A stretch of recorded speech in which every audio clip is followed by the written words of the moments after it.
Hi everyone, welcome to today's episode, Planet Health Project. We're at episode number 4, and I'm really lucky to be here with Brad, my partner in wellness, and I myself is Shannon Brad, Cure Integrative Medicine.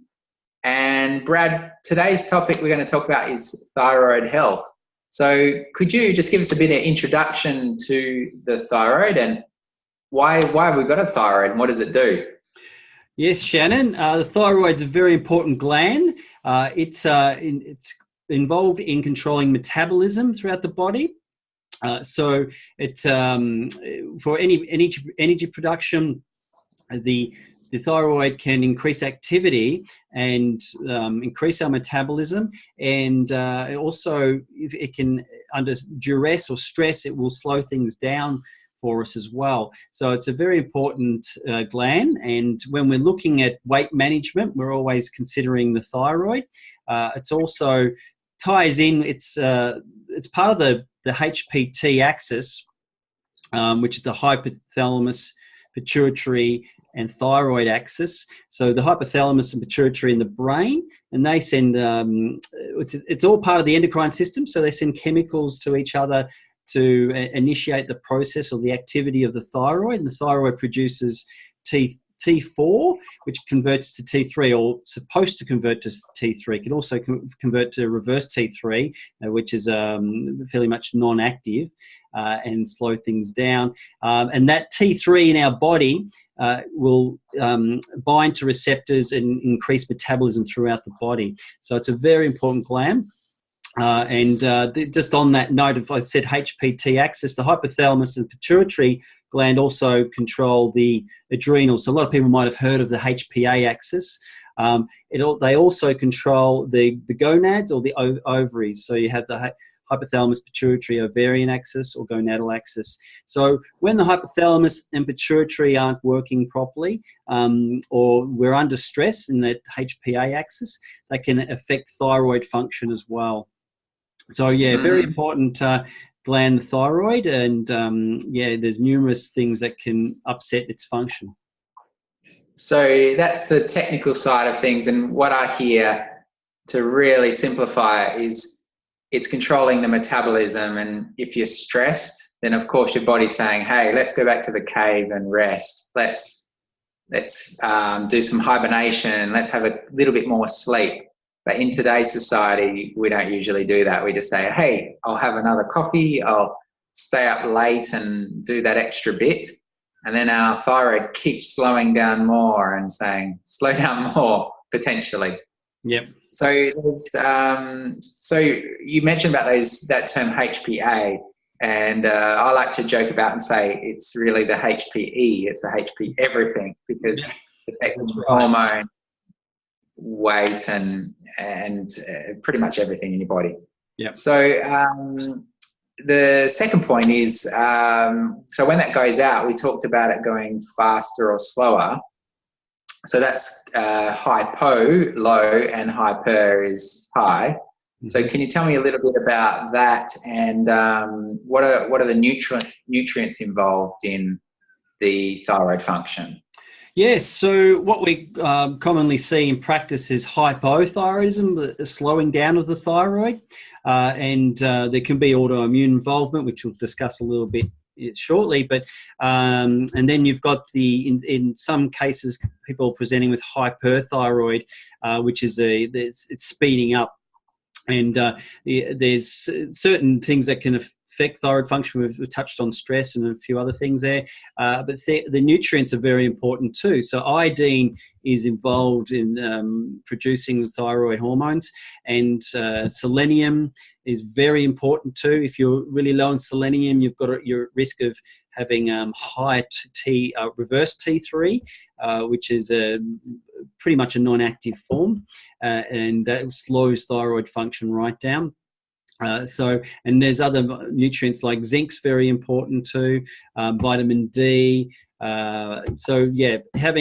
Increasing your diet, like increasing things like seafood, maybe iodized salt, can benefit. But if you're hyper, overactive thyroid, you've got to be careful that you don't fire it up a bit more and they become at risk for a thyroid storm. We commonly see the hypo. I do get hyperthyroid cases come through the clinic as well.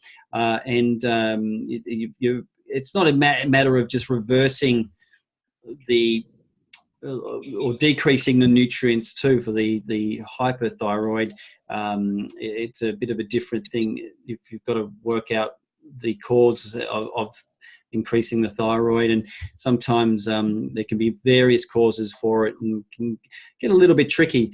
Hypo and hyperthyroid are your main things there, and selenium, zinc, vitamin D, iodine, very important. I think to a lesser degree, I think vitamin A might even play a role there as well. And then we have plenty of herbal medicines too that can affect thyroid function as well. Which we utilize a lot. Yeah, you touched on a really important point in the middle of what you were talking about, and you slowed down, and I could see you thinking over, because it's really so individualized when you try and simplify it and say, these are the nutrients for this condition. Yes, to a degree, but then you start to think, well, the complexity of it, and really for one patient it could be more their diet, or they're eating, they have toxicity, or they have the major sleep issues and stress, and really without sitting down, you're not really going to know unless you listen over a period of time and work it out for them. Yep. And look, some of the symptoms that present for those watching out there, weight gain, that sort of dryness of the skin, that sort of lacks sort of persona or what have you. That's that hypo picture, but not everyone fits the mold with these things. I mean, we obviously have a list for the hypo and hyper, but it doesn't necessarily correlate at times too. So we're looking out for, so if the metabolism's up, you would expect higher temperatures as well. So the thermals are higher. So that's for the hyper presentation. Usually it's accompanied with anxiety, but not always. Sometimes you'll get these minor changes that pointing to hyper. And then sometimes people will be in that hyperthyroid state and then blow out, and then bang, they just reverse, go into that hyperthyroid state, and then things just slow down, and they get the weight gain and the cooler body presentation and other things that sort of fit that picture. So it's interesting what presents in clinic. It's there's never really a textbook case, though we get taught plenty of those, but they're never really that easy.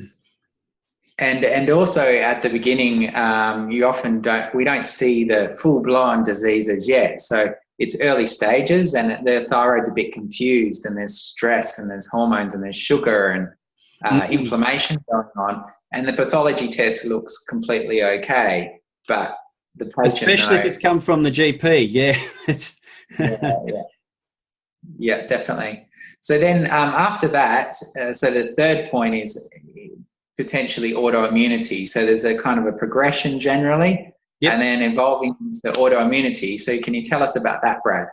Yes. So when we do see a hypo or hyperthyroid case, we try and rule out autoimmunity straight away. So if someone's got a history of autoimmunity, we'll definitely be considering Hashimoto's, which is the autoimmune hypothyroid condition, the slowing of the thyroid and slowing of the metabolism.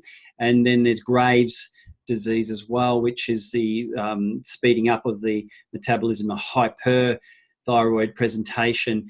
So look, when we do tests, we test for TSH, T3, T4, But we also test for reverse T3, which a lot of GPs won't do that test.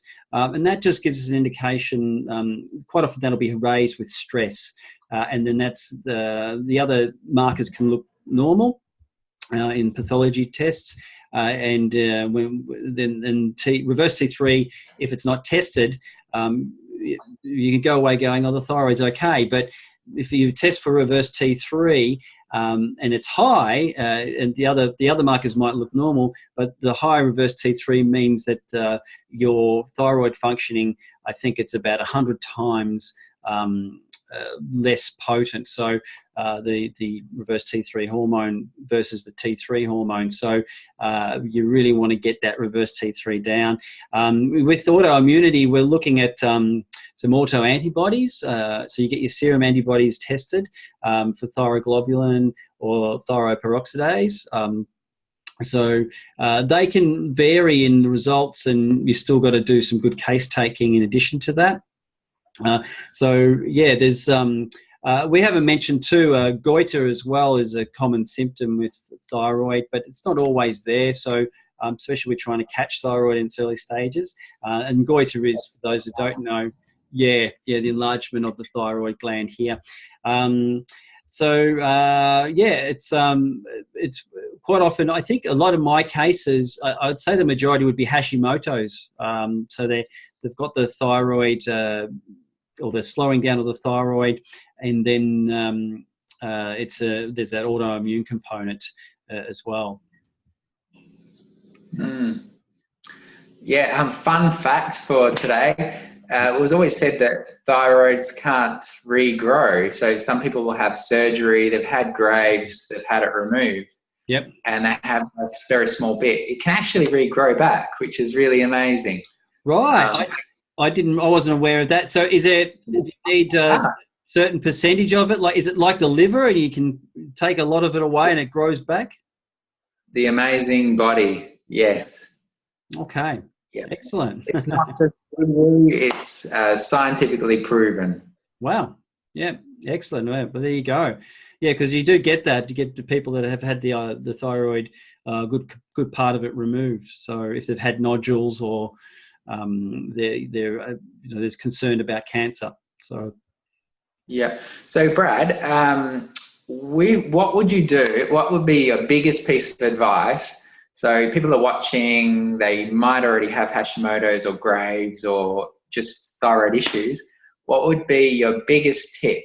I know there's hundreds of them, but what would be the number one that they should go and do straight away now so they'll get a benefit? Well, look, if you've got an autoimmune condition, and especially something like Hashimoto's, you stop the gluten. Get the gluten out of the diet because it's just well known that gluten in Hashimoto's you get a lot of people with Hashimoto's and celiacs, or at least gluten sensitivities. And we know the gliadin proteins that they can potentially accumulate in the body and cause immune reactions throughout the body. So with autoimmune conditions, they often come in 2s or 3s.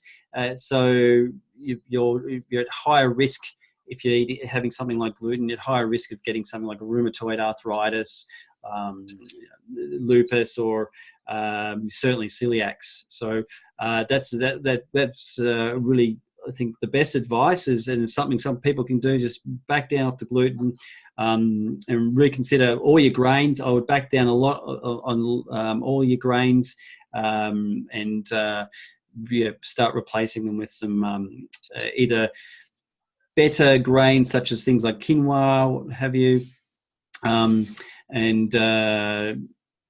just avoid that gluten. Excellent. Yep. I know you could get very deep into it, Brad. You could talk and give a great deal of good advice. But we better end it there and say goodbye to everyone. And thank you, Brad, for your time. So where's the best place everyone can find you, Brad? Yep. You can just look up Brad Parkinson Naturopath on Google, and I'm all over the place. Otherwise, www.bradparkinson.com.au. Get to my website there. And thanks for having me, Shan. Yeah, and please remember, if you've got a comment or a question, definitely comment below or get in touch. If you've got something to add to it, please add it at the bottom in the comment section. And thank you very much for everyone for your time. Bye-bye. See ya.